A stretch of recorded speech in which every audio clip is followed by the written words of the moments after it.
ระยะทางบ่มีปัญหาถ้าต้องการพลังบวกโอ้ยไปเห็นคลิปหนึ่งของบอยสิริชัยตอนนี้เพิ่นไปแสดงอยู่ทางกรุงเทพกรุงไทยตัวละพี่น้องแยกกันเฮ็ดงานครับแอนอรดีแอนนี่อยู่ขอนแก่นน้องเพชรน้องพลอยอยู่ขอนแก่นบอยสิริชัยไปทัวร์คอนเสิร์ตอยู่ทางภาคตะวันออกทางกรุงเทพเออทนความคิดฮอดคิดถึงกันบ่ไปตัวละบินกลับมาขอนแก่น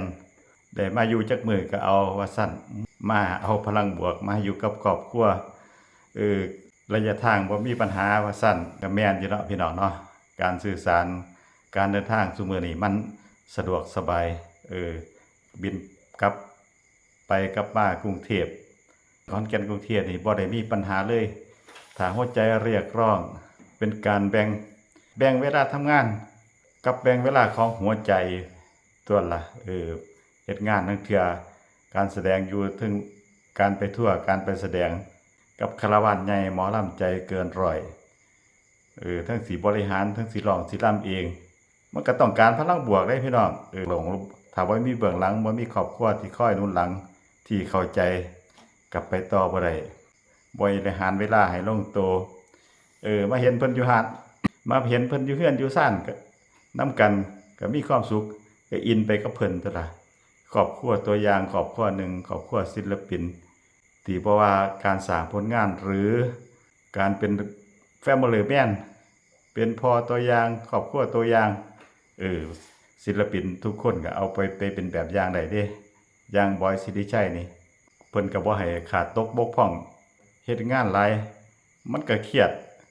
บางเทื่อมันเครียดสะสมเด้พี่น้องบางเทื่อเฮาบ่ฮู้ว่าเฮาเครียดเด้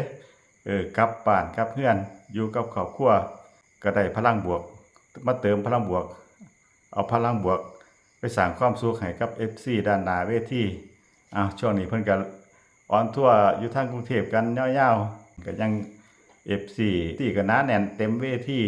ล้นสนามวิกแตกกันทุกวิกปีนี้ก็เป็นปีที่10แล้วสำหรับหมอลำใจเกินร้อยที่มุ่งสร้างผลงานฉายาเพิ่นก็คือหมอลำวัฒนธรรมเอาวัฒนธรรมของ